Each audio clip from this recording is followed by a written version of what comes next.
There is no way to change the past. Only the future is unwritten.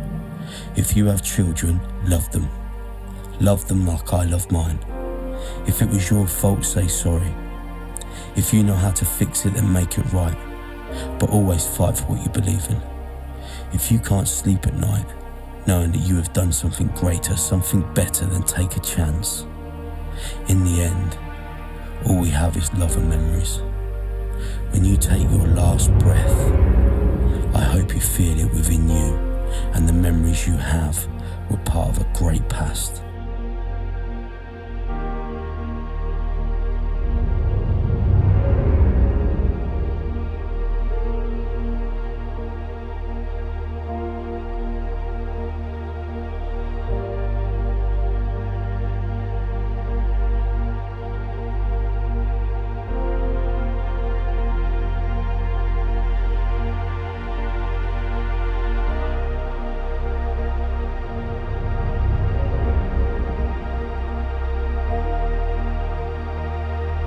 Next time you look in the mirror, know that you can't help everybody. And that's okay. But everybody can help someone. If my videos and putting my life on show can inspire or help others, I am prepared to put it all out there. Ask yourself, would you do the same?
Filmmaking, it doesn't have to be a perfect process. It just has to connect with you. And as long as you get something from the story, then it's a beautiful thing and it's making sense.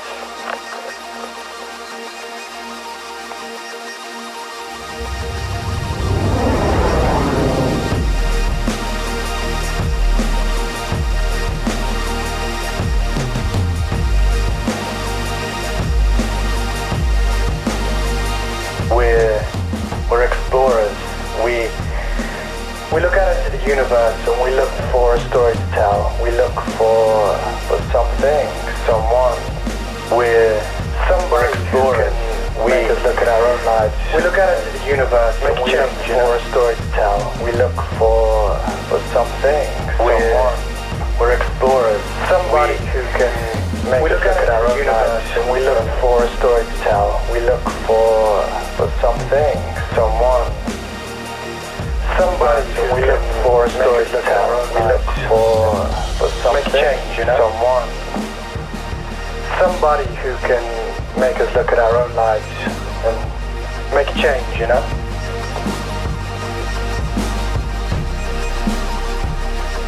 When you're in care, it gets drummed in very quickly that nobody's coming to help you. Nobody cares about you. Just like life, you get yourself into shit, you've got to learn to get yourself out. And one day, I just snapped. I went from being this poorly kid, this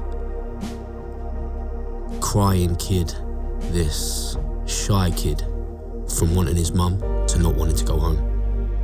And the day I snapped, I remember it well. For no particular reason, nothing really on my mind. I was walking through the school walked into the classroom, and the biggest, fattest bully of class, of the school even, was sitting there leaning back on his chair, balancing on the two back legs. And I just walked over, kicked it, swiped it. He fell back, smacked his head on the table, and I just screamed and started hitting him with the chair. Teachers grabbing me, everybody surprised. Done, gone. Think 3 days later, I had to share a room with a boy from London. He said something derogatory about my sister, and I can't even explain my actions from there onwards. I waited for him to go to sleep. I climbed on my bunk bed. I put a Walker's crisp packet over the fire alarm. I then filled the bin with paper. I lit it with a match, and I threw it on his bed. And then he woke up screaming, crying for his mum, and it was at that point that you realise that the biggest and toughest people, they're cool. But there's a big difference between showing people you don't give a f*** and then actually carrying it through. You can't be alpha. You're born it. Born alpha. A lot of people say they don't know how to take me sometimes. And I like that. When people don't know how to take you, it keeps you safe. We made an agreement. That's all you're getting. You seriously not offer 25 grand for a book? It's a book. A book? It's Do you know how much this is worth? It's a book. Do you know how much this is worth? $17.99. I've got people offering $500,000 for this. Don't talk at your arse. 100k is a good deal. No. You give me 100k right now. No. You give I've me brought 100k. You give me 100k right now. I brought 25k with me today. It needs to be 100k. It's a stolen book, mate. If you want this book, I've got 25 grand for you. We made an the only agreement. Harry Potter book that's out. We made an agreement, 25k. No. If you want this book, right, you're gonna have to give me 100k. 100k, and you have the book. Listen, we made an agreement. Then. This book's worth $500,000. $500,000, mate. This- Your arse. Don't talk at your arse. You take the piss, man. What the blamble? Get the book, man!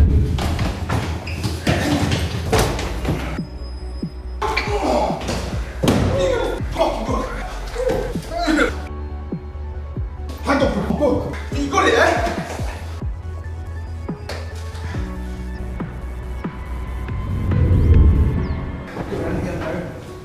Get in here now. This is Chris. Hold the book next time. Yeah? Yeah.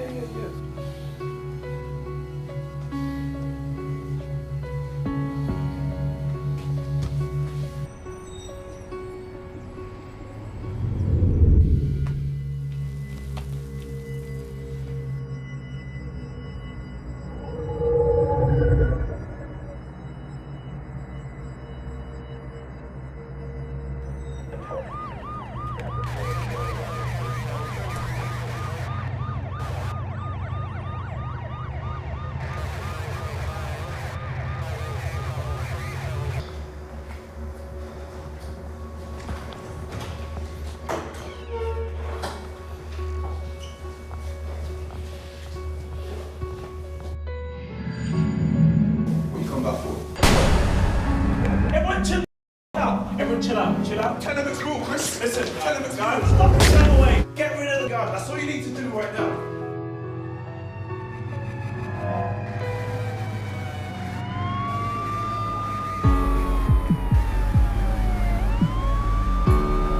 Before you open your mouth, we're going to read you a full statement made against you by a particular someone. I think you know who we're talking about, Mr. Lambert.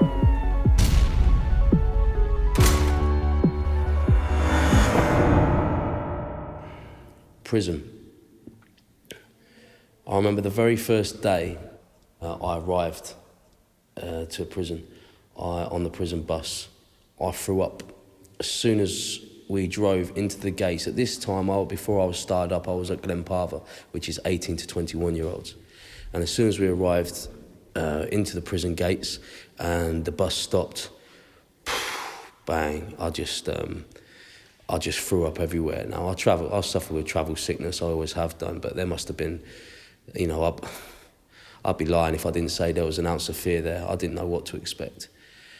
Once I got in there, I remember saying to myself in the holding cell, that's it. You know, you got yourself in this shit. You get yourself out.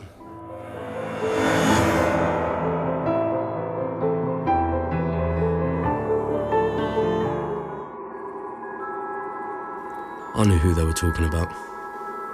Chris Brown.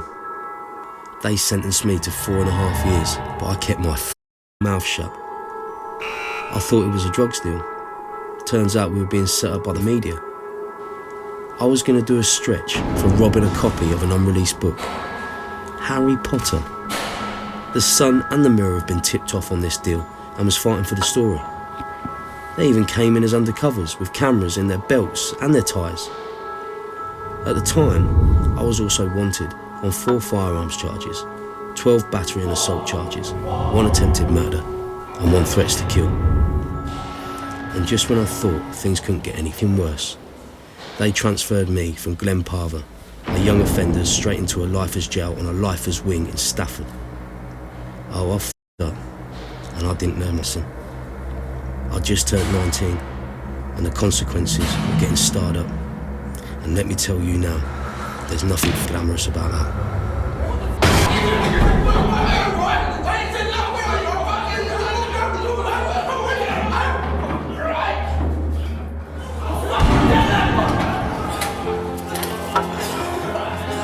Aaron Lambert, 30th of the 8th, 1985. My only identity from this day forward is MA8124. Lambert, MA8124. When people say they've had a close encounter with death, well, this was mine. I thought I was going to die. The only thing that stood between me and death was her. Come to think of it, she saved my life. I promised myself I'd never crumble, I'd never cry, and I would never, ever show fear in all my time that I have to spend there. And I stuck by that. As scary as it was sometimes, I stuck by that. And I don't mean scary in a way where you're petrified of where you are or what rules and regulations you have to abide by. You got to understand. I've been in care ever since I was little. You know, I'm used to not going home. I'm used to rules. I'm used to naughty people trying to fight you. What I wasn't used to is falling out with people that have got nothing to lose. Falling out with people that wouldn't blink an eye of killing you. If you're going to have an argument or a confrontation, you've got to be prepared to go all out, you know, no matter what the costs. You want to try and avoid it of all costs while saving face, but be prepared if it goes the other way.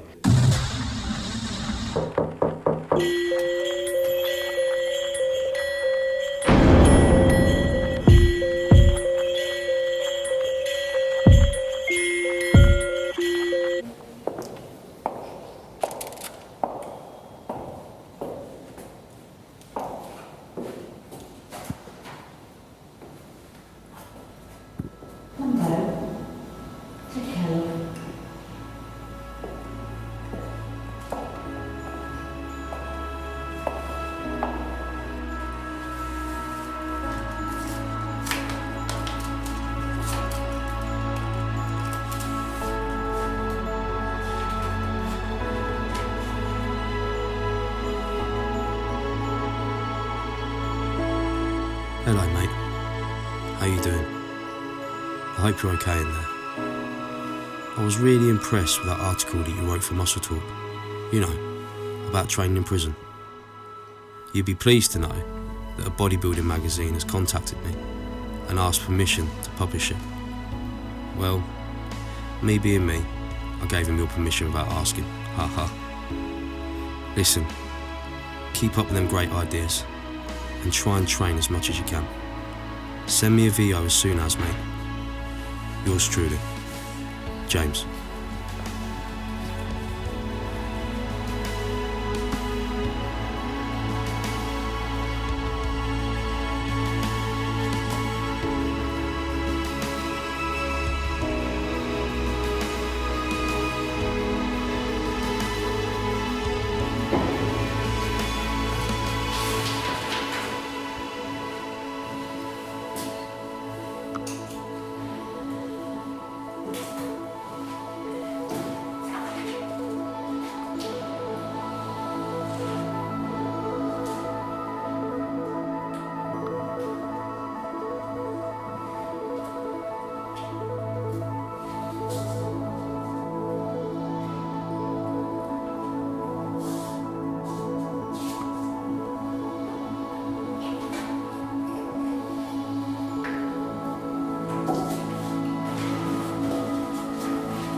I was guilty of this, I must admit. You're biddy big bollocks. You got it in your head that you're going to take no f***ing shit, and the first person that disrespects you or says something to you that you're not going to like, you're just going to have it. So then you have your induction. The first thing they say to you is, you need to get a hepatitis B check and you need to get an AIDS check. And you're hit with this information like a frick. You're like, you what? And then they explain to you, it's quite likely if you have a fight and you've got a cut on your hand, an inmate might have a cut on his hand, there's a lot of inmates here with diseases. Things like that, you never would have given a second thought. I worked on the doors for years. I've had people trying to bottle me. I've had punch-ups in the street. I've been dragging people out the door, banging their heads on the door. Every possible way you could possibly get claret out of a human body, I've experienced it in one way or another. So to be hit with this wall of information that you've never even thought of, and all of a sudden you're like, you've gone from revved up wanting to have it with someone to, no, I don't really want to be near anyone. Inside, you begin to forget about the outside world. You begin to think about survival. These men were animals and you did not want to be at the bottom of the food chain. Listening to a 6'5" monster scream like a baby was disturbing. But watching Buddy's face melt from the boiling hot sugar was just insane. Nobody was invincible. Most nights, I could hear grown men crying in their cells and talking to God. This place will either make or break you. But it wasn't going to break me. Corruption in prison is second to none. You've got to say no and you've got to be abrupt with it, but at the same time, you've got to keep that line, because you don't want them to think, who the is this man thinking he's coming on this wing, telling us this, telling us that. But at the same time, you need to let them know that you're not there to take any shit. That's how you need to come across. There's a fine line you've got to walk across throughout the whole time you're in prison. And they might say that there's rules, they may say that there's regulations, but at the end of the day, they use them when and where they see fit.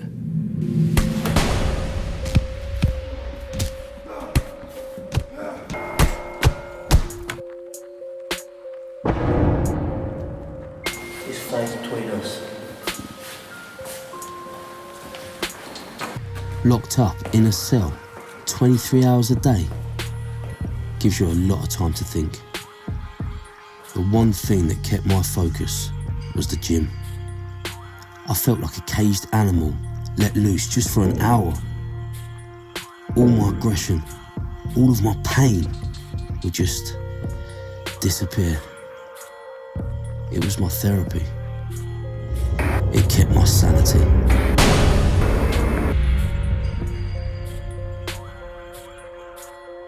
I think a week before I went inside, I had an altercation in the police cell whilst in custody, and I strangled a police officer. I took my cord out of my tracksuit bottoms and I wrapped it around his neck. This was in Coventry Police Station, in Stoke Police Station, and choked him.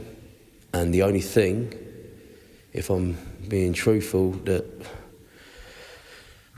stopped that from happening was the fact the cord snapped. I barricaded myself in the cell after they threw in a couple of cans of gas. The police couldn't get in, and they threw the custody phone in there with my sister, my next of kin, on the other end of the phone, and Lisa talked me down for a good couple of hours and got me out of that cell peacefully. Well, I say peacefully, I walked out and then got battered, stripped naked, covered in my own claret, and then stuck in a camera cell. I was taken from an 18 to 21-year-old prison into a lifers jail and put on a lifers wing where there was men. And when you walk onto that wing and you're 19 years old and you see men, you suddenly get hit by a brick again, and it's like... The prison officer got right in my face and he said to me, "Lambert, by the time I'm finished with you, you're going to be skinny as a rake." and he was there, and I just snapped. I got my potato, I had it in my hand, and I've just gone boom. Now it might sound quite funny, I've hit this officer with a potato, but my hand went through the potato, palm of my hand, banged him, and he's gone straight on the floor. The other prison officers got all shook up, and as soon as I've done it, I've just thought, what have I done? And the other officer has just pressed the alarm. So of course, me being me, knowing that all the officers were coming in force, me up, I thought, I'm going to do the macho walk up the stairs in front of all the other inmates while I can, casually walk into my cell, close the door behind me with a little bit of a slam, just to show them that I'm hard. And then once all you could hear the officers coming in on the wing, all you could hear is, back to your cells, back to your cells. They put everyone away. 5 minutes went past, nothing. Put the telly on, Darling Buds of May come on. 10 minutes have gone past, nothing. 15 minutes have gone past. By this time, I think adrenaline's wearing off, which ain't good. And then all of a sudden, I hear scratching at the door, and I'm like, oh, And as I look to my right, the little flap opens, and you can see this plastic shield with these f***ing masks on, and all you hear is, MA8124, on the floor, on the floor, on the floor now. And I just looked. The best thing you can do at that time is put yourself on the floor. Do not lay on a bed. Anything you're sitting on, anything you're laying on, they will take you off hard. The block is basically solitary confinement, a prison within a prison. Because of that altercation, I ended up serving just under 2 months down the block. But the one person who stuck with me throughout the whole time was James Collier. I met James briefly before I went into prison. We made a very quick and powerful friendship, I thought, and he gave me his contact details when he knew that I was going away and said, anytime you want to talk, you call me and look after yourself. And normally when people say that, they don't mean it, and I thought I'd ring him once and he wouldn't answer the phone, and he did. Every time I rung him, he answered the phone. And that man has meant more to me than pretty much anybody ever has in my entire life, ever since then, up until now. We have a friendship that's, more superior than anything I've ever had with anybody else, and always will be. James, Stu, and people around me have they've really moulded me into the person I am today. They have really helped me more than they'll ever know.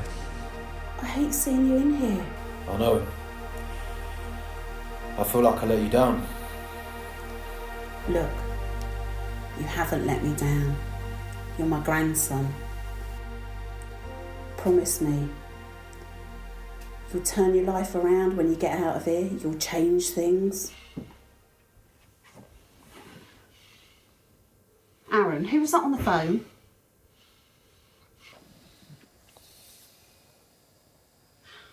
Aaron, who's on the phone? It was the recruitment agency. They said they're not going to give me the job because I didn't tell them about my criminal record. So you lied? Yeah? Well, think about it now. If I told them about my criminal record, they're not going to give me the job. I can't get job seekers because I haven't paid any national insurance. I was in prison. I'll give up. Look. Right. Tomorrow, go down that industrial estate and you're going to want to come back with a job. Because I don't need it, Aaron. And when you come back, I'm going to start charging you £30 a week. Right? You need to learn how to pay your own bills. I don't need this, Aaron. That's all I'm going to say, right? I've had enough. Bye. One day you just wake up. You realise life can leave you behind. It can take you to the edge where you break, or it can lead you to a place far beyond love. In the end, this is your choice. I didn't see my grandson very much in his young years. I mean, from 2, 3, 4. I lived in Tottenham at the time, and he came to stay for a few days. But I think he knew I was pretty strict. And also, I think he had a special feeling because I was his only grandmother. The rapport between us, it was just me and him. His mother never allowed his father to see him. She didn't want him to know who his father was at the time. So whenever we was all together, he used to have to call him Uncle Ian. When Aaron was about 14 or 15, I remember it was the year 2001, I went to Jamaica for 3 months, and my son phoned me out there and asked me if I could take Aaron in as he was having trouble at home. I didn't know what the trouble was at the time, but apparently he'd got kicked out of this boarding school. His mother kicked him out of the house, so I took him in to come and live with me. It was funny.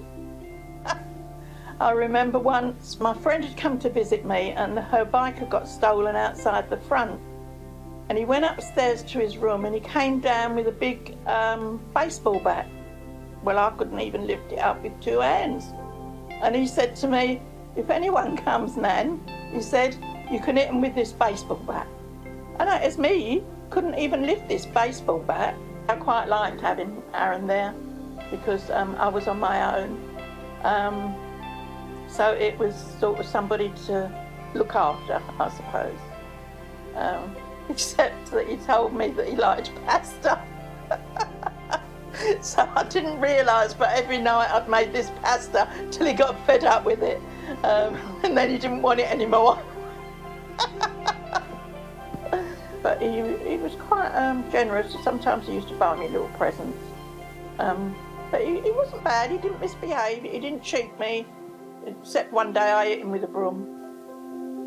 Because he was, I've forgotten what it was he'd done, but I know I hit him with a broom which shocked him. I just caught his legs, I think, with it. When I hear the name Aaron Lambo, there's a few choice words that come to mind, but I'll stick with good friend. Aaron looks at life in a very different way to most of us. I think any of his friends will acknowledge that. I think even Aaron won't acknowledge that. But he is a good friend.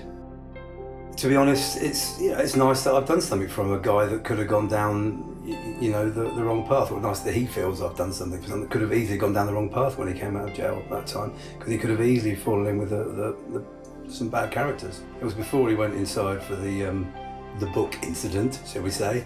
I met him down the gym. I was introduced to him down Ultra Body's gym, where I was training at that time in Kettering, as this young lad with a good physique, and he did have a good physique for his age, and he was I thought, he's a bit of a cocky little shit, and and he was. And then, bumped into him a few times down the gym later, and then we sort of just became friends like you do with people down the gym, got chatting, and then he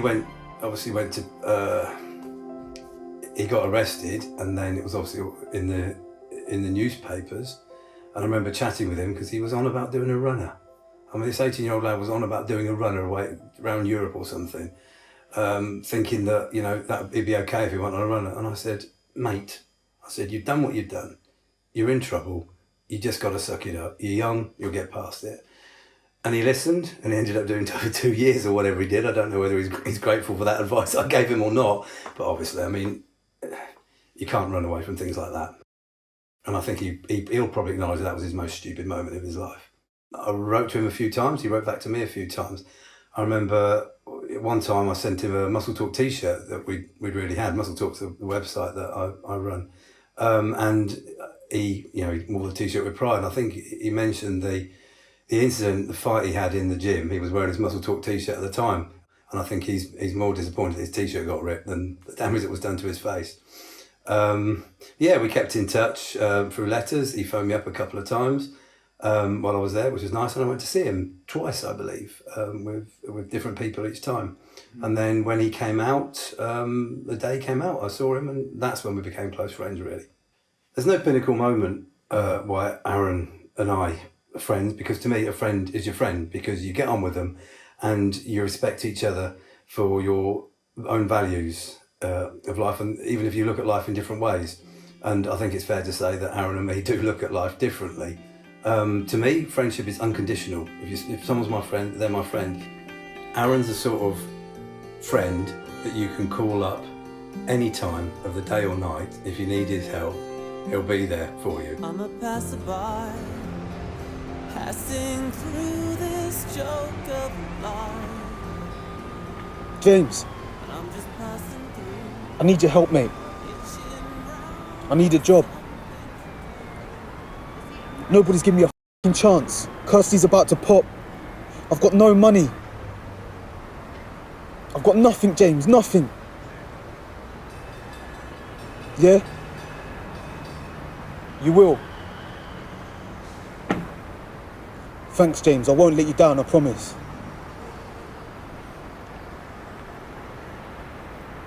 I'll come by the office. Thank you, James. Thank you.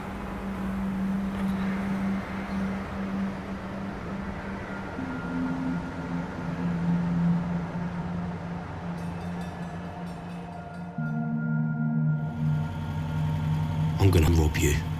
I'm gonna take that chain and your Rolex. No, Aaron. What are you talking about? Kirsty needs you. The baby needs you. You'll end up in jail again.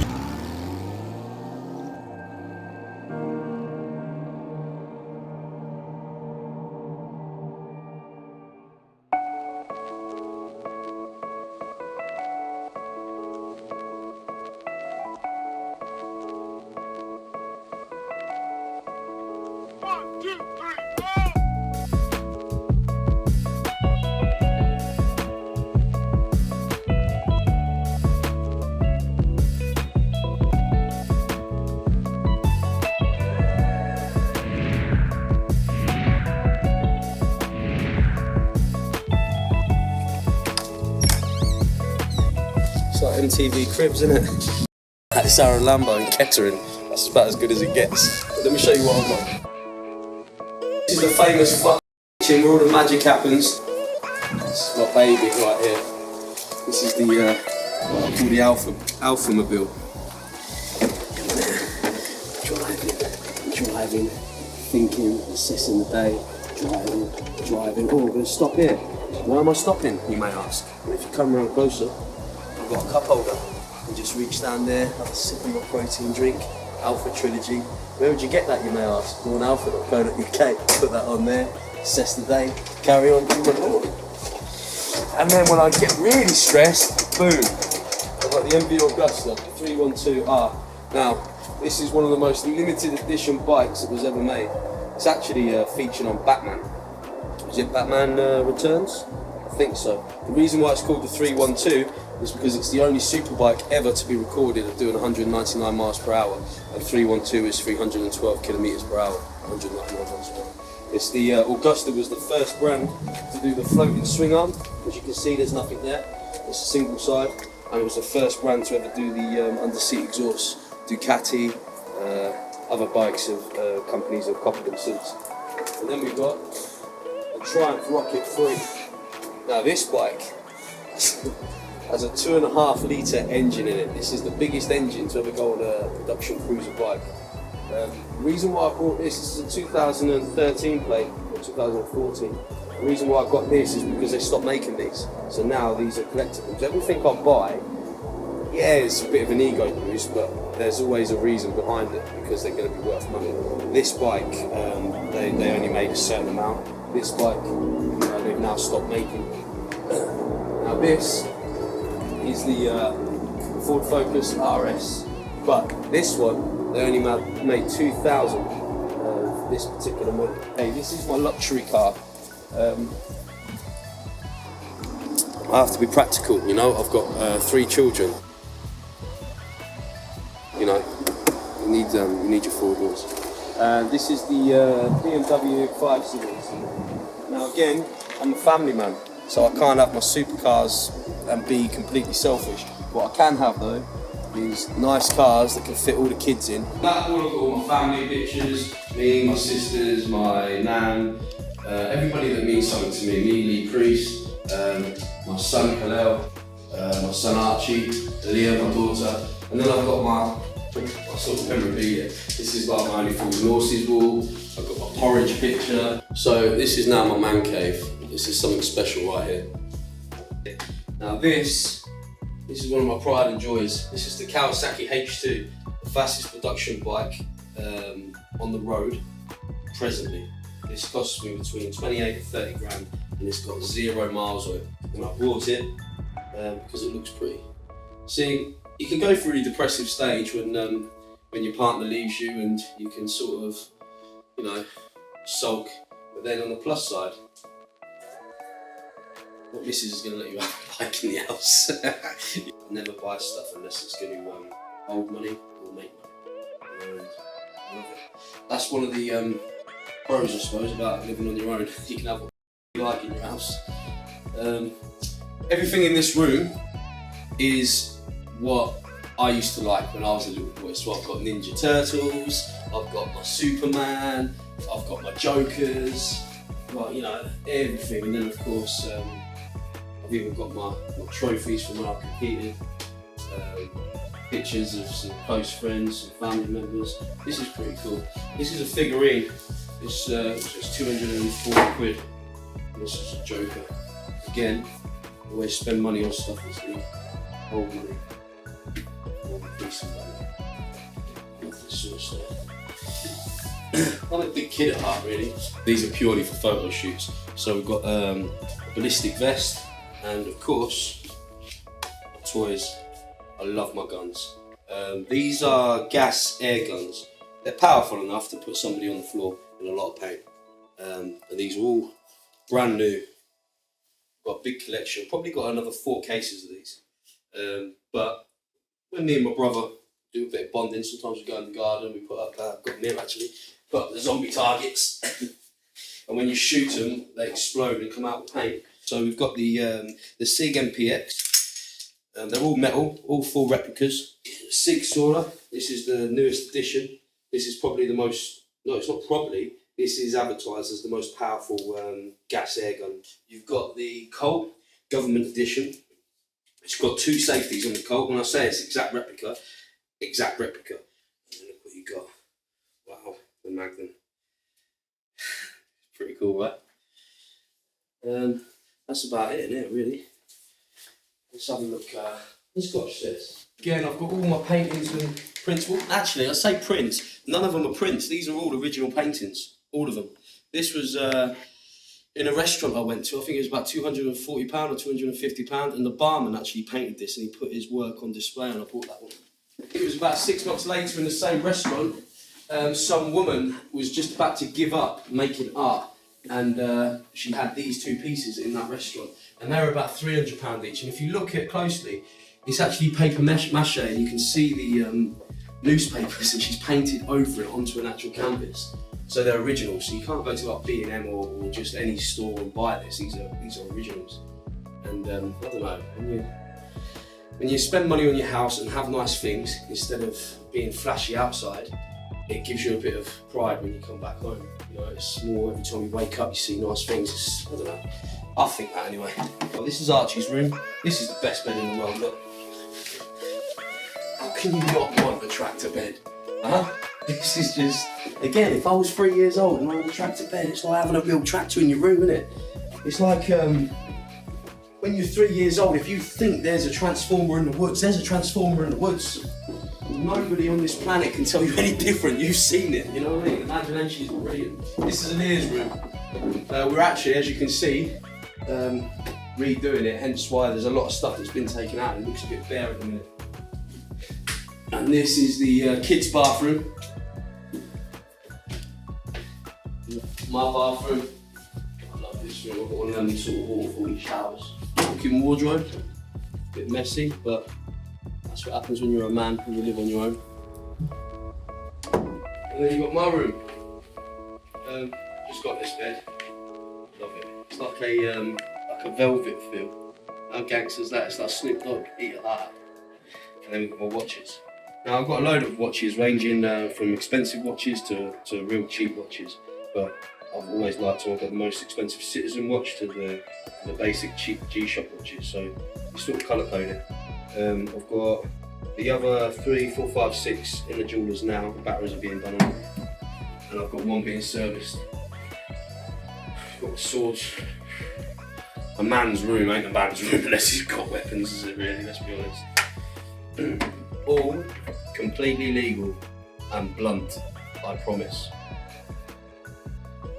And then we got the expensive watches. So we've got the Breitling, and then we've got the Sterling. These ones have to have a special case on it.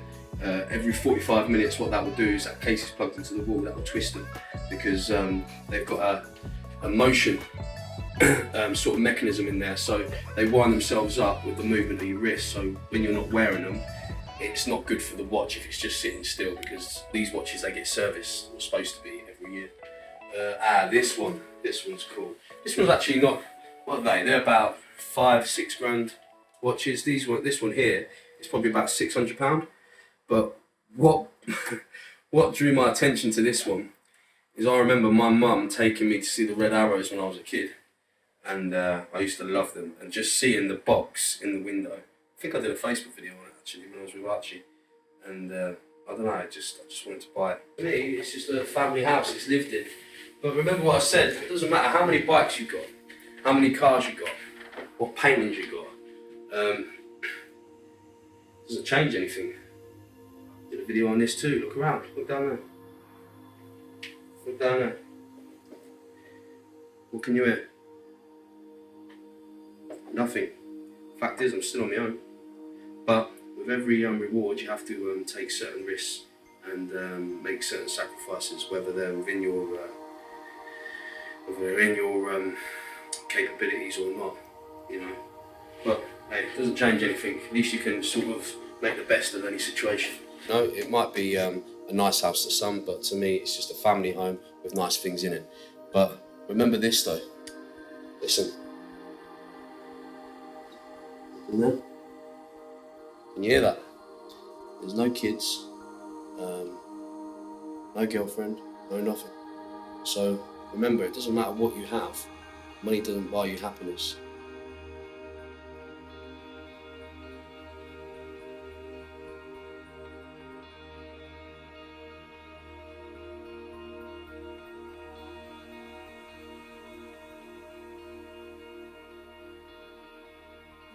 I was a little late dropping my daughter off, so my mother decided to call the police. There's fathers out there who don't give a shit about their children, let alone seeing them. And she goes and does this. Thank God for that baby seat. I was willing to do whatever it took to stop them taking her. My word means everything to my little girl, and I will die before I break it.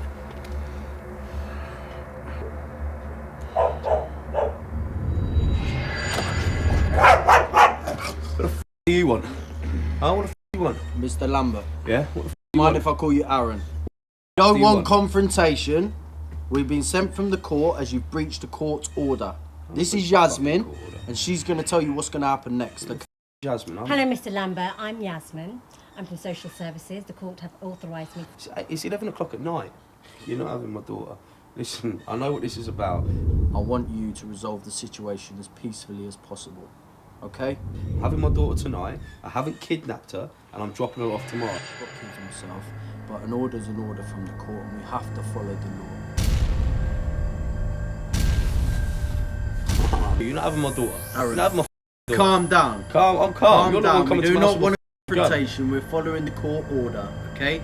This is going to happen tonight, You're one not way having or my daughter. another. We've been sent from the court, and we're going to do our job, one way or another. This You're is not going to having my happen. daughter. Please bring your daughter now. It's 11 o'clock at night. You're not having my daughter. If you're officers, I you're not having my understand daughter. that, Aaron. I understand You're not having that. my daughter. You're not Just having my please, daughter. It's not calm happening. down. You're not having my Aaron, daughter. calm You're down. not having my daughter. My daughter is in bed where 6-year-olds should be at 11 o'clock at night. You're mad. Then I'm You're afraid not we're having my going to have daughter. to come in. I'll bring her back tomorrow. I haven't kidnapped her. I'm going Aaron, to bring her back I'm tomorrow. gonna cut you Stranger. off, but we're doing our job. You're not having my It's going to daughter. happen tonight. We've been You're not having my authorised. You're not having my.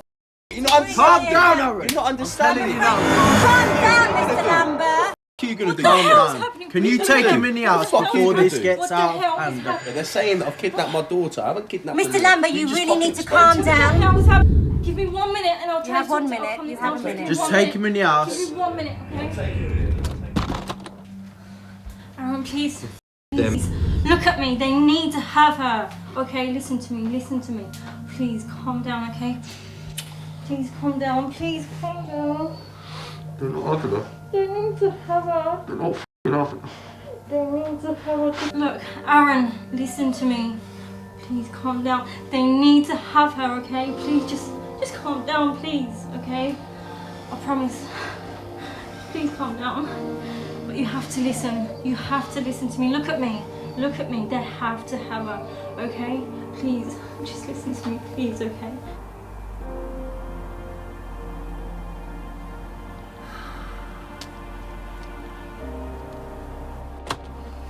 Okay, I'm not sure what's happening, but I'll try and sort it. Just give us 5 minutes, okay? Just give us 5 minutes. Thank you very much. I'll try and talk to him. Yeah, today. we Okay. appreciate that. Give us Okay, 5 minutes, just okay? as quick I'll as you try and can. sort Keep this him out. calm, Okay. and the situation won't get Give us out. 5 minutes, Thank you very okay? much.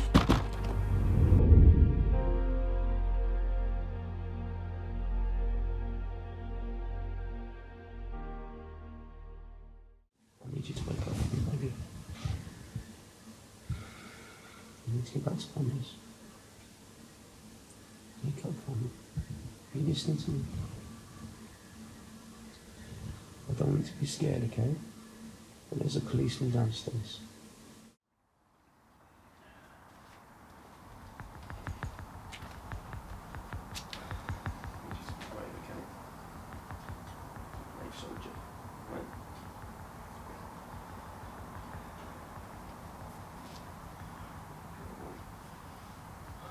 I'll take her to the car myself, right? No one's touching her, you understand? Yeah, no problem, Aaron. No problem. You okay? Don't let the policeman take me, Daddy.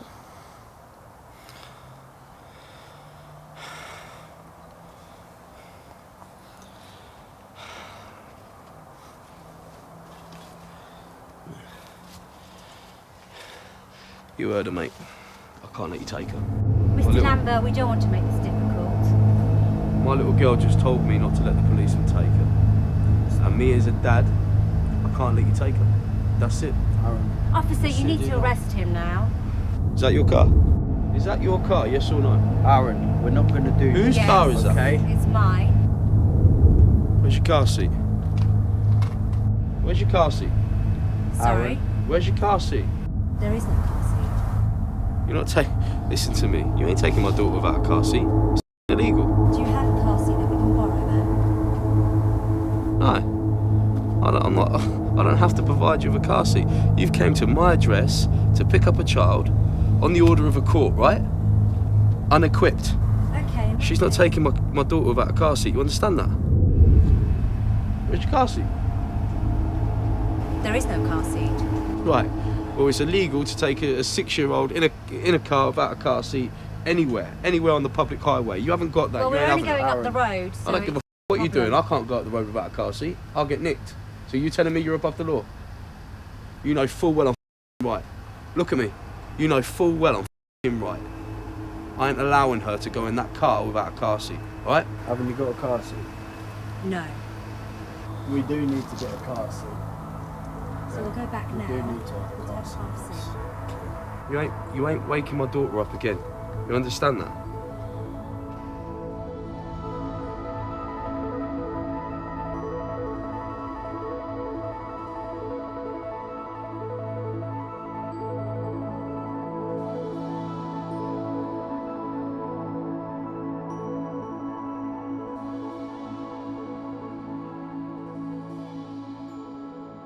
And we grew apart because I wanted to make something of myself so bad. I was that desperate.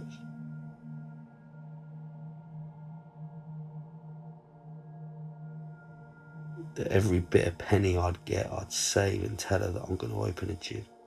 I'm going to have a gym. I'm going to do a gym. I was working. I couldn't even get a job. in a warehouse for an agency, and she's there looking at me like, yeah, whatever, but she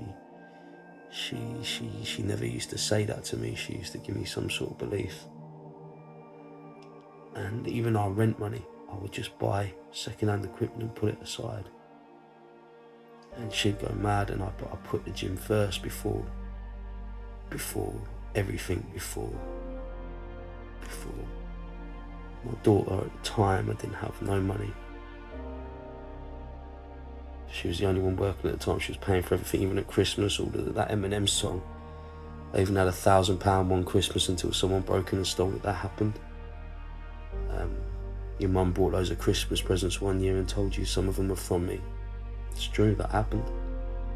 And I put everything first, but if I didn't do that at that time, it wouldn't have started what I ended up having now. And then with Lindsay, she wronged me. She was the one that left me and accused me of cheating on her, when actually it turned out that she was the one cheating on me. And the last 2 months of living with me, I didn't know. I'd come home one day and she just got her stuff and left and took my son. I never cheated on her. I worship the ground she walked on.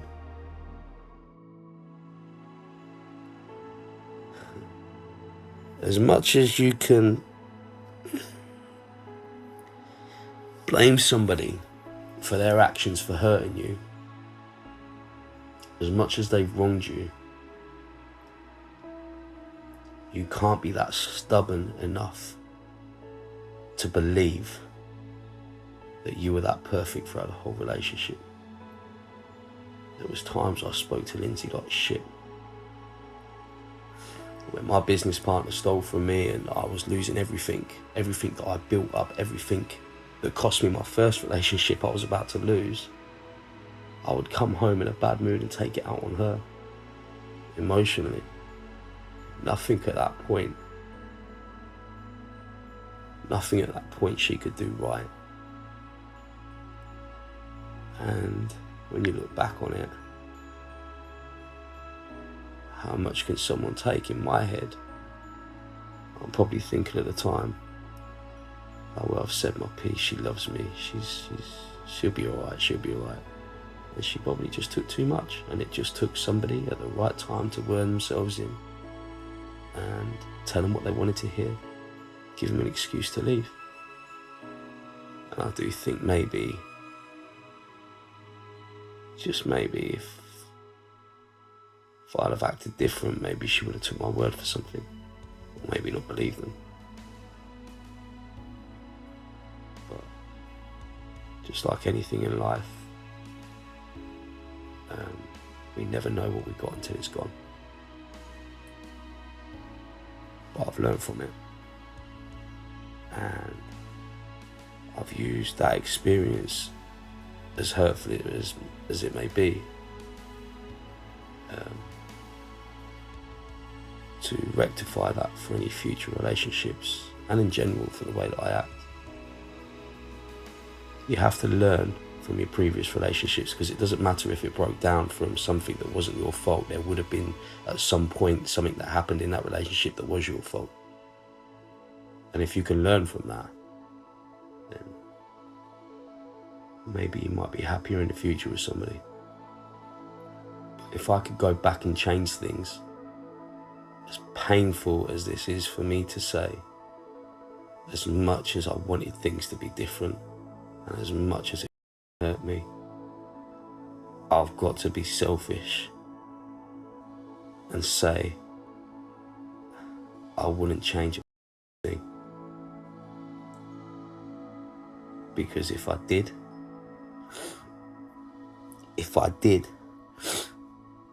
I wouldn't be where I am now, in a position where my kids never have to worry about a bill.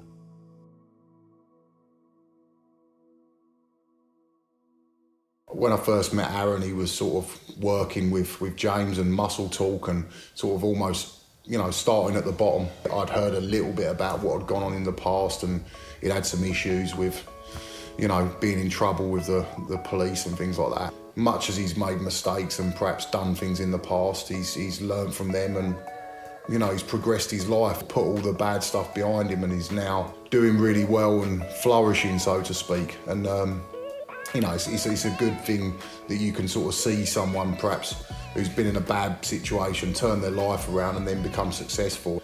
Sometimes it's good to have people like that as role models. In terms of working with Aaron, obviously we're friends and we have been for a long time, so there's immediately that sort of trust thing there, which perhaps you might not get with another company. But I mean, for me, the biggest thing is I respect people that speak their mind and are honest. Whether I agree with their opinion or not, I think it's important for people to be totally honest and upfront with you. And I know that no matter what happens in terms of, you know, our business relationship between me and Aaron, he'll always be straight with me and he'll always be honest, and I'll get what he's actually thinking rather than, you know, some drivel that you get from some other supplement companies that sponsor you, where they'll, you know, they'll try and sort of tell you doing things wrong or tell you doing things right, and they're not necessarily always straight with you. And I know with Aaron we can have a good working relationship because we've got that friendship there, and he'll always be honest with me, which is important. I think the difference between Terry and other athletes is I'm not interested in doing what most people do, and that's offering discount codes or free supplements. I think if you're that confident within your products and within your company, then you should be able to sponsor a real athlete, you know, who's going to get real results. And one of the things I said to you about, if you remember, was once a month we wanted to get together, do some training, but not just training, but do some fun days out and do some videos so people can see what we're like outside the gym, because my page is honest. It's not about feeding people full of bullshit, trying to portray a life that actually isn't what we have. I talked about maybe doing a bodybuilding show later in the year if I can get the dates to fall right. So obviously it'd be good to come up here and do a bit with all the... Is that something you're going to be interested in? Yeah, I mean, I'd just like to sort of test myself and put myself through it, just to see how tough it is, really. Right. I mean, obviously, a lot of the training I do is very specific to strongman, but, you know, there's no reason why I can't diversify a little bit, do a first-timers competition, just see what happens. One thing, you know, is clearly evident with Aaron is much as, you know, the bravado and the bolshiness of his character, you know, he genuinely is a very loving, doting dad. You can see that from a lot of, obviously, the way he behaves around his kids, and also, you know, you see all the stuff on social media and things like that. I mean, this, obviously a side that perhaps people don't necessarily see a lot of. I mean, I have much the same myself, you know, I've got a son and I love him to bits, and, you know, people don't necessarily see that side of you as a person. And I know, obviously, from seeing Aaron around his kids, he's a very loving dad, and they mean the world to him. The gym industry has sort of become fashionable recently, which is a good and bad. One, it's good because people are taking, you know, more pride in their appearance. Yep. But unfortunately, they're training for the wrong reasons, I think. Yeah. And what I want to show people, especially in bodybuilding, is that when you learn to control under pressure, whether it be the weight, whatever it can be, and you learn that, then you can learn how to deal with that in life and within general. Yeah. If you can put yourself through more pain than what other people can put you through, then really you can deal with anything. Yeah. And that's what I want to try and get you and Kate on board, because strongmen can do it, bikini girls can do it, figure girls can do it, tone girls can do it, because I think there's a perception here that people are getting thrown out that even though we do our own products, I tell people if they're new to the industry or they're doing this for not specific goals, you don't need them products, you don't need to do this. Obviously Aaron's a pretty controversial guy in terms of he does speak his mind and doesn't really hold that back, which I think personally is a good thing. I think, you know, the world would be a lot simpler if everyone spoke their mind.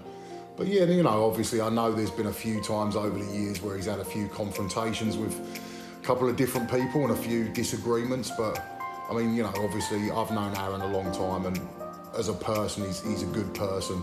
He wouldn't just disagree with someone or have an issue with someone for no reason. So, you know, I think obviously some people might see it as, oh, you know, he's perhaps being antagonistic or, you know, trying to argue with people, but the reality of it is, I mean, you know, his heart's in the right place, and if he's having disagreements with people, then there's probably a very good reason for that.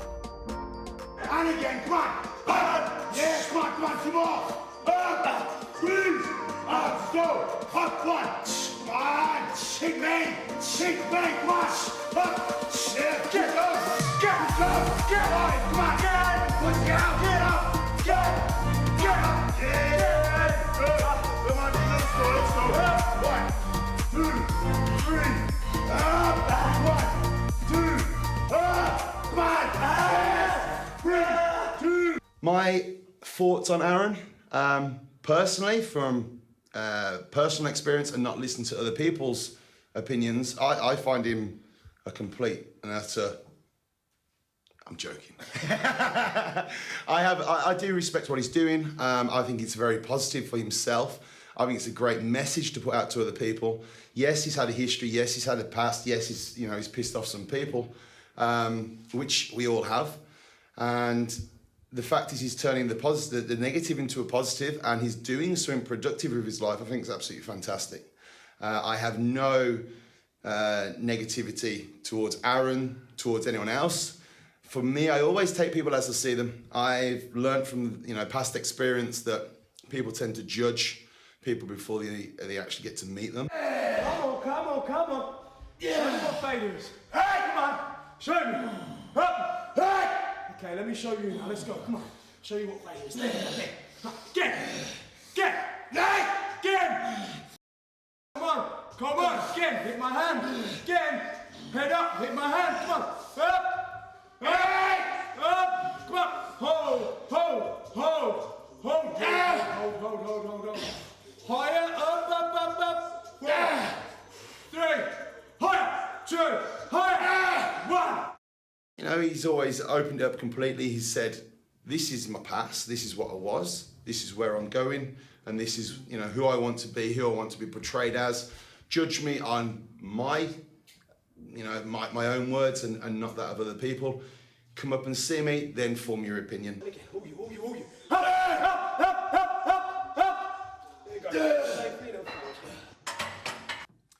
I think because the background I've come from, and probably very similar to you, and probably very similar to a lot of people who are in fitness and in sports, you don't realise how much you've achieved because you're always so hungry to achieve more. And you never step back and look at what you've got. There we go. Don't worry about that lock. Punch it and straight. There we go. Punch it. Straight down your collarbone. Up. Again. Up. Yeah. It's absolutely true with what you're saying. I mean, you can't. You really have to think before you act, and I've started to realise now. I mean, I'm looking at people and they're following you because they like your personality, and like you say, it happens overnight. And then I think, wow, I haven't even shown you the full me yet. So you realise you haven't reached your potential.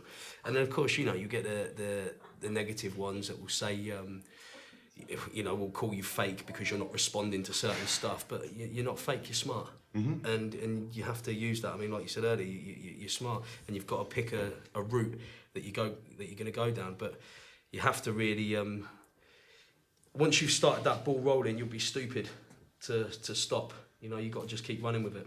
Yeah, the best piece of advice I can give you from my experience is just to stay on your own track, look at your own footsteps going forward, and don't take the opinions or the negativity from other people, because if you've got 1 million plus followers and you've got 4 or 5 people making a noise on your page that stands out, well, do the maths. Out of 1 million people, only 5 people that's not bad. That's brilliant. I'm completely powerless right now. Nothing I can do about it. That's fine, mate. It's like the conversation in the Battle of the Somme going over the wall. Yeah. Didn't anyone think before they go over that wall, they go, listen, Gov, that ain't a good idea. Why don't we go round?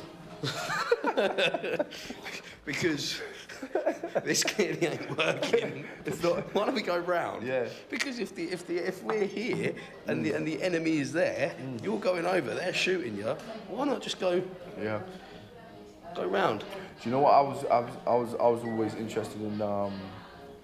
Braveheart. You know Braveheart the movie. Yeah. Mate, his tactics, his war strategies and stuff like that.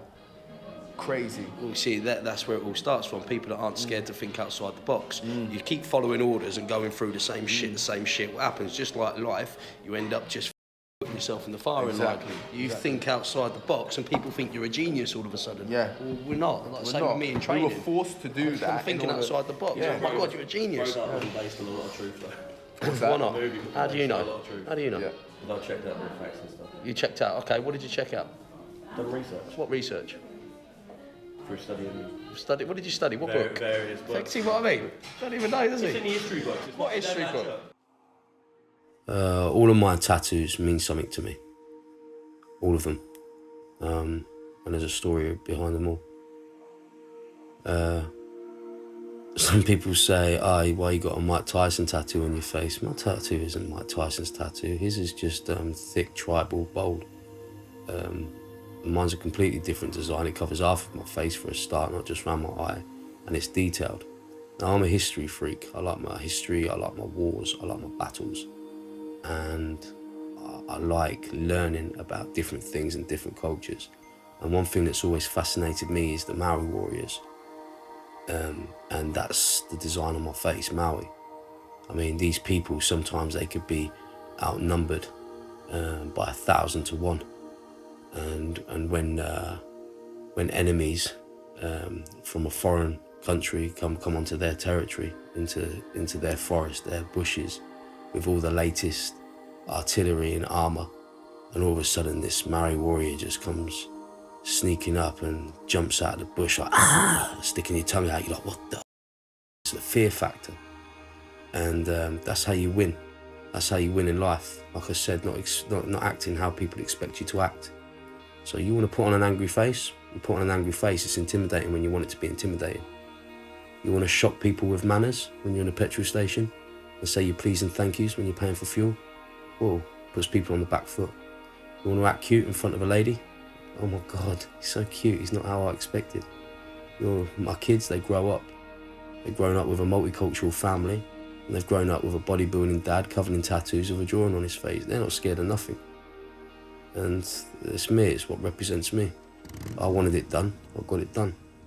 I first met Aaron at about 9 years ago, and when he first came out of prison, and he was looking for somewhere to train, and he come into the gym, and just as a little spindly little kid really. I kind of trained with him for a couple of nights and thought I'd see how it goes, and carried on training and consistently drop sets and consistently pushing each other and to the limit, and it just went good times really. I think about 9 years later, we still train now and again, and it's pretty good. He's a good lad. He ain't done bad for himself, has he? Back when I was living in Weymouth in Dorset, very seaside town, not much going on there, it's all seasonal. So we got in contact when I was living there, and I found out he was doing the same course literally I was. I was doing it in Weymouth College, he was doing it, I think, over Peterborough Way, or Kettering or somewhere. And we was both doing electrical installations, becoming an electrician.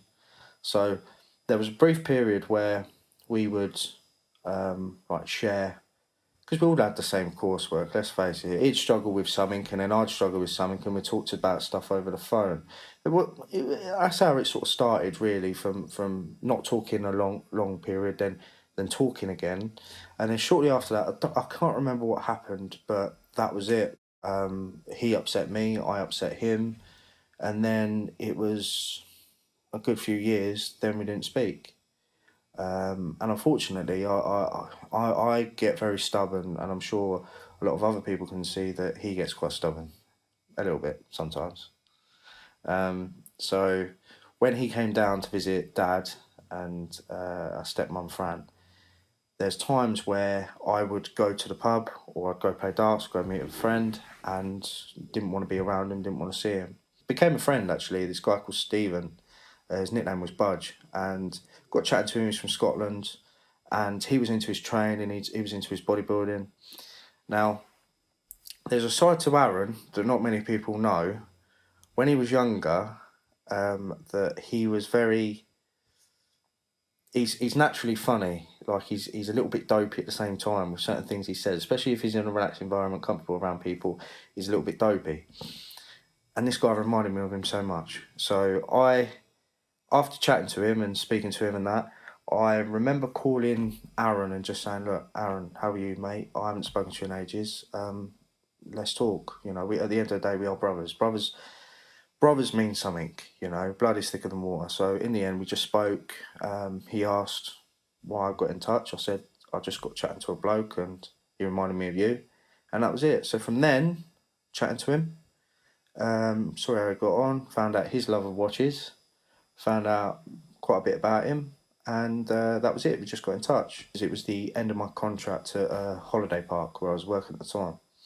And he told me, he asked me, do you want to come up, live up with me? We'll get you a job up here, because I know James and other people who's got office and always need staff. So I said, okay, well, I'm going to leave it with me because I want to try and find my own way. I want to sort of see how I get on.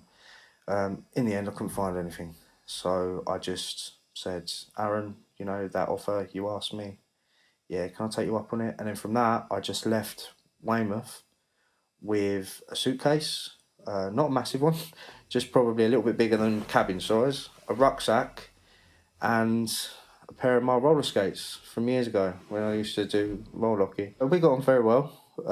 Business, we keep separate to personal. We know each other's strengths and we know each other's weaknesses. Like, I know I couldn't do what I could do without him, and he can't do what he does without me. I mean, that's a partnership that's phenomenal.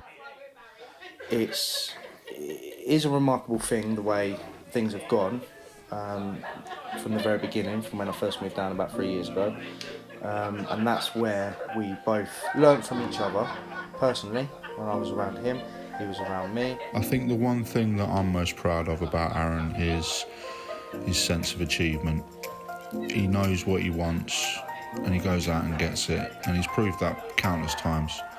I remember him saying to me once when he got out of prison that he was going to have a gym by the time he was 30, and he actually went and done it.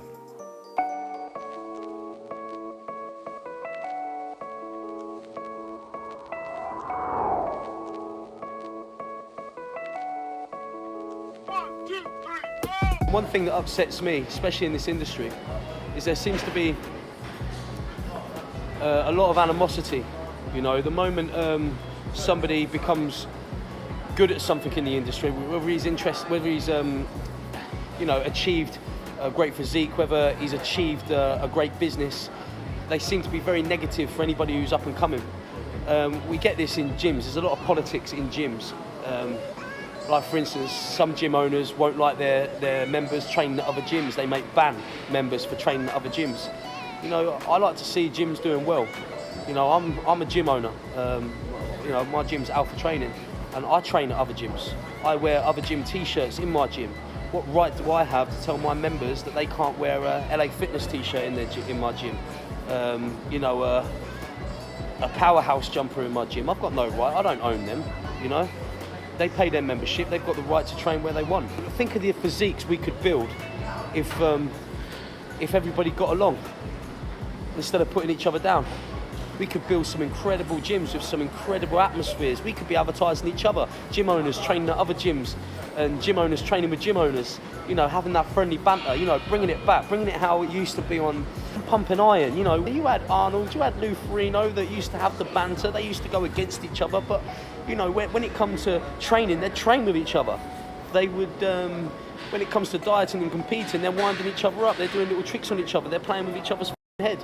You know, and that's the way it was. But there was always that mutual respect. You know, you both shared the same sport. You both never wished harm on each other. You're both there. You know, you might be competing against each other, but if Lou Ferrigno suddenly started struggling and Arnold was there, Arnold would be the first one over to grab him or help him, or, you know, or push him towards another set. Come on, Lou, you got to do better than that to beat me. Come on, Lou. You know, that's the way. And then you flick that switch in your head and you're just like, that's how it should be. I think, you know, this industry sort of steered away from that. You know, in this day and age, I've sort of summed up society at the minute in my own little way. Think of it like this. Everybody wants to be a bodybuilder, but nobody's prepared to do the dieting.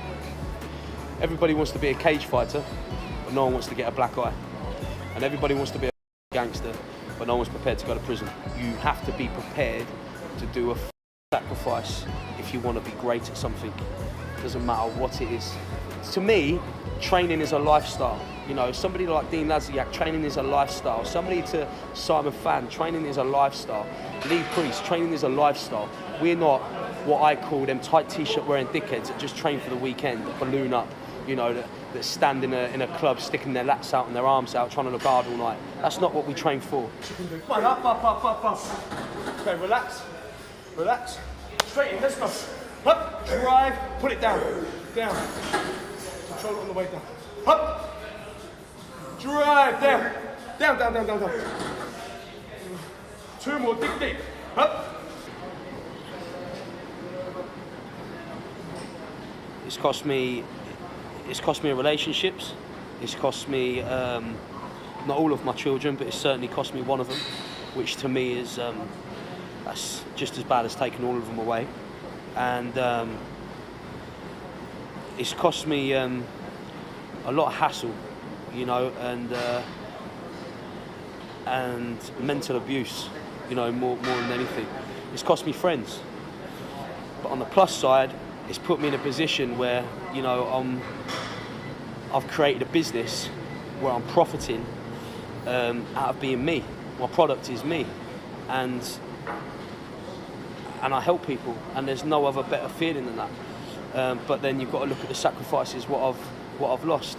You know, you get a lot of people that say, you know, I don't give a shit, me, you know me, I don't care. No, they do care. They're the ones that do care. You know, I've said things people aren't prepared to say. I've talked about subjects that are very controversial.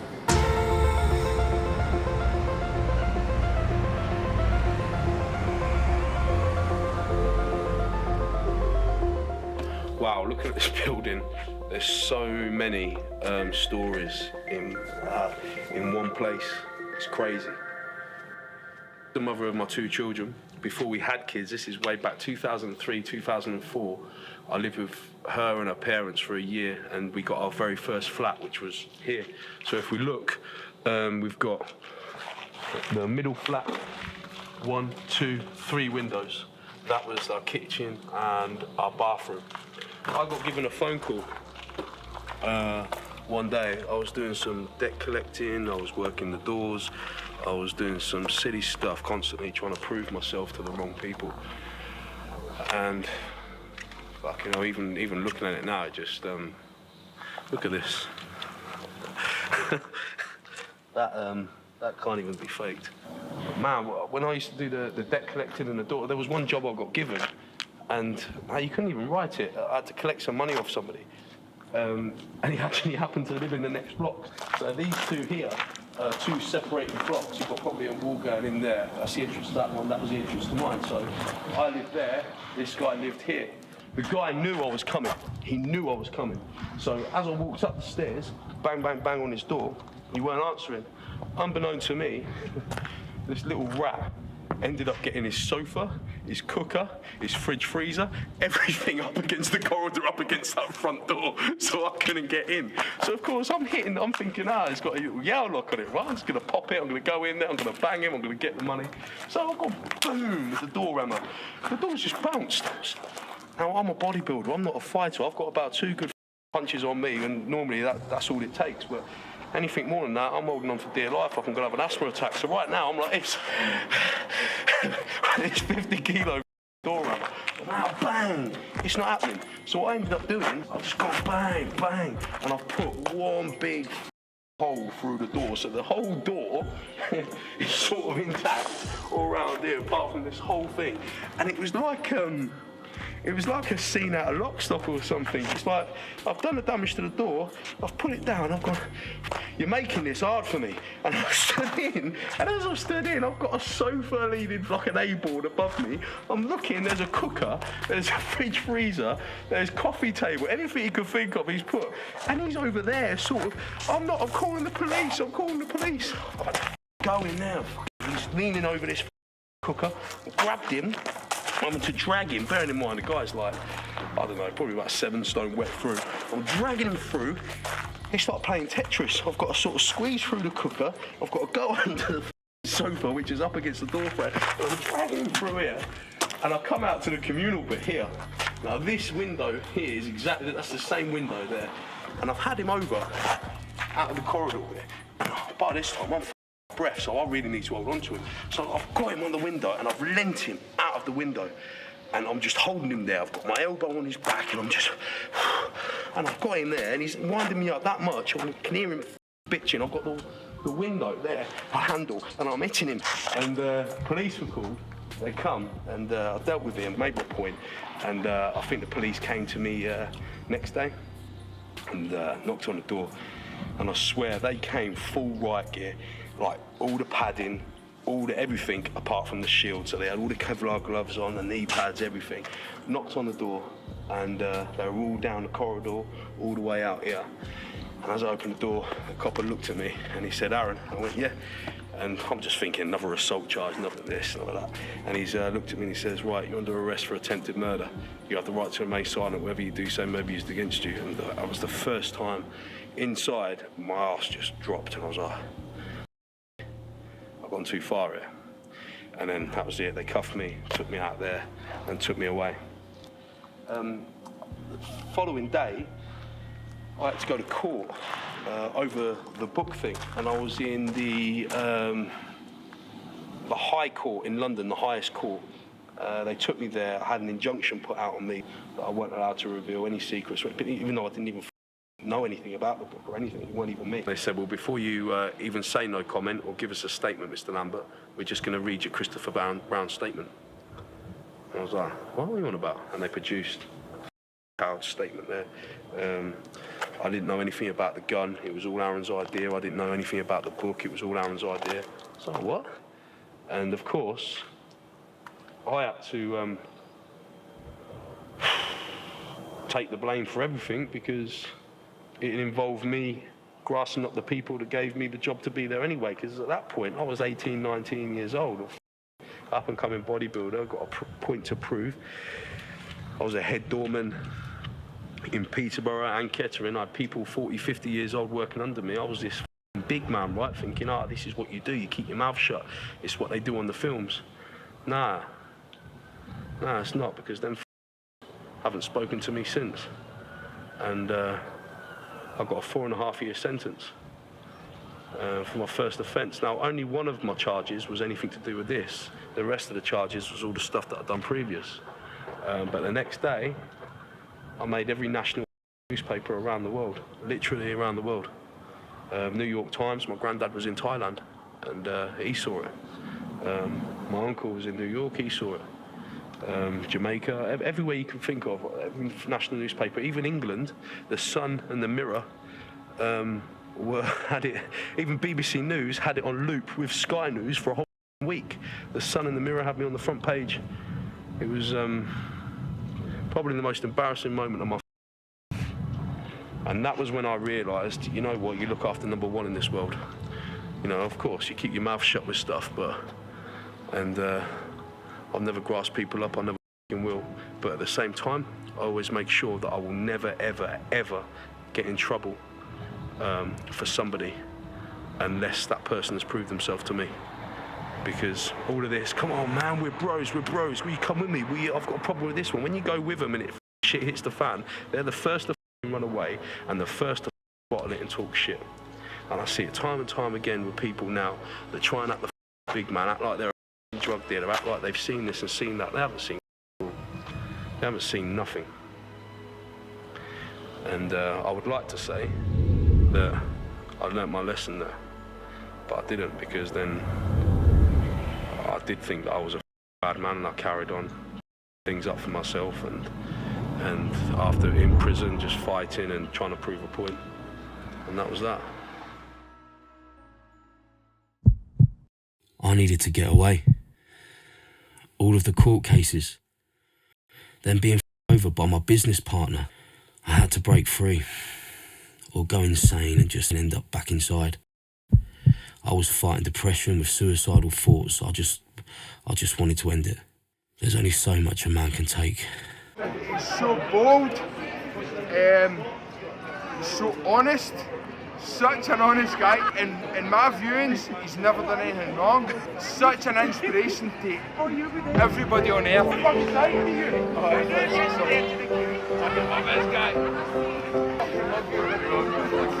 You'll tell them how it is.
I've steadily learned recently that I think it's best to let the people close to you as the ones that you've known the oldest, but that doesn't stop you from giving new people a chance. You can't go through life branding everybody with the same with the same sort of mindset. Branding with a brush. That doesn't tar with a brush. You can't go branding. That right up at you, Harry. Say hello. Hello. Lionheart protection. There we go. That's it, get that in there. That's what you get. They've both known me since I was selling supplements at the back of my car. And Vaultek was one of my biggest customers. Thank you. And the cars I used to turn up in, I mean seriously, I didn't have a pot to piss in, did I? I really did start from the bottom. Harry was working for everybody, he even worked in McDonald's once. And he weren't even good enough to make burgers. Customer service advisor. All that was mopping tables and getting the trays. Get to make burgers. No, I never even got the privilege of flipping a burger or anything. No, you was eating all the burgers. So you can literally do anything in your life, and that's what I try and show people now. I mean, of course, everybody makes f***ups, and I learn from my f***ups, and I try not to do any more f***ups because of you guys and girls watching me, because it's called setting an example. You lot help me just as much as what I help you. I mean, Vaultek wash cars. Now look at him. He's got a leather jacket. Yeah. He also had a job working at Morrison's. Oh, he went there. That didn't last long. He went there. Vaultek used to be head of security at Morrison's. No, but to be fair, it was a good job. You know, you got holiday pay. You got a special CIA badge. CIA badge. Yeah. And now you feel, after you've done that Morrison's experience, you can do anything in life. You feel that, don't you? Oh yeah, I'm thinking to upgrade to Tesco now. Every little helps. And Asda's. Enjoy life. That's it. I'm a trainer, baby.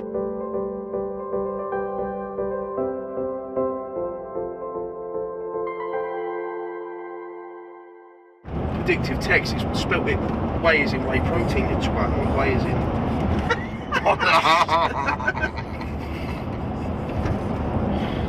The police videos on social media is recent. You have to understand is I've been dealing with the police for 17 years. So I know how far to push them. I know about my rights. I've learned along the way. So the recent stuff, that isn't where it's all come from. There's a deeper and bigger story behind it all. I know how far to push things, and I know my rights and what you're allowed to do and what you're not allowed to do. And I've always been one, I don't mind rules.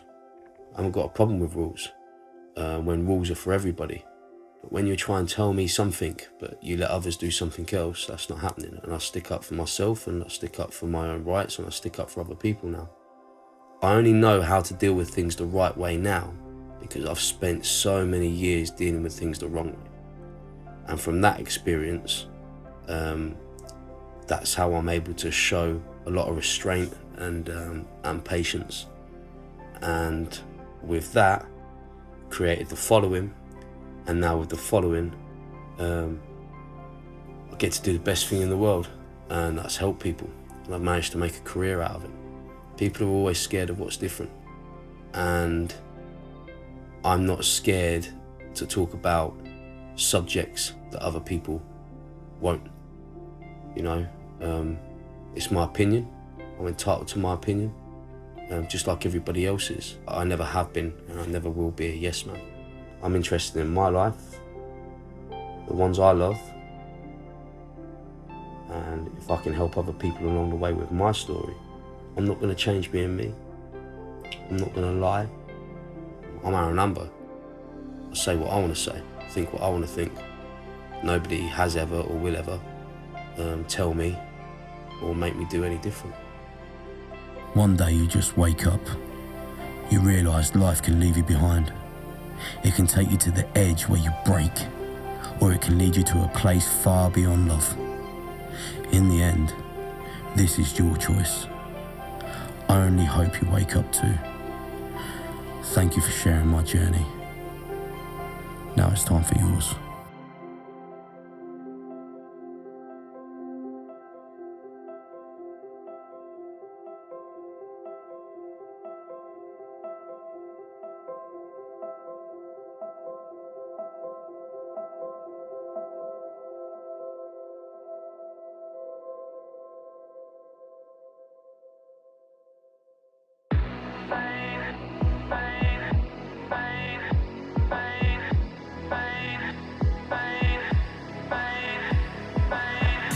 When I look into your eyes, I see a love restrained.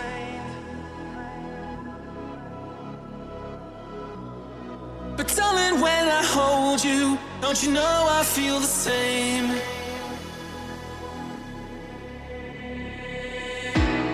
Cause nothing lasts forever, and we both know hearts could change.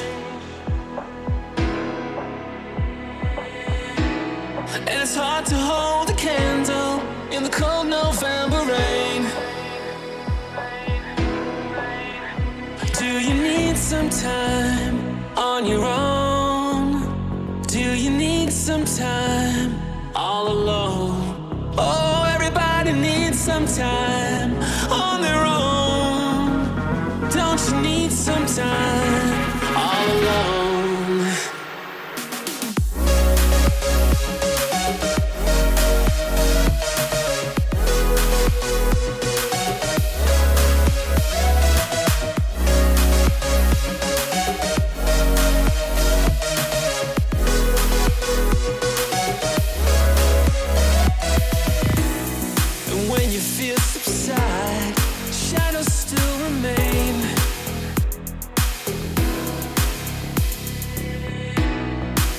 That you can love me when there's no one left to blame.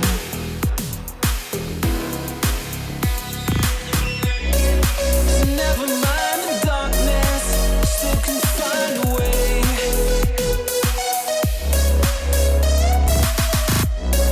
Cause nothing lasts forever, even cold November rain.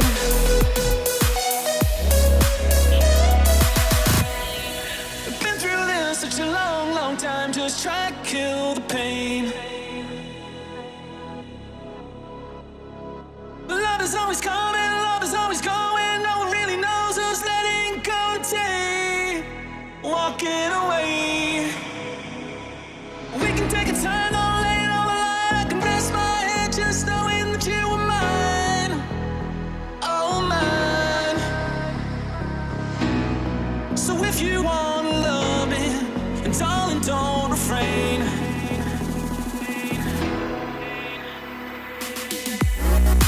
I'll just end up walking in the cold November rain. Do you need some time on your own? Do you need some time all alone? Oh, everybody needs some time on their own. Don't you need some time all alone? I know it's hard to keep an open heart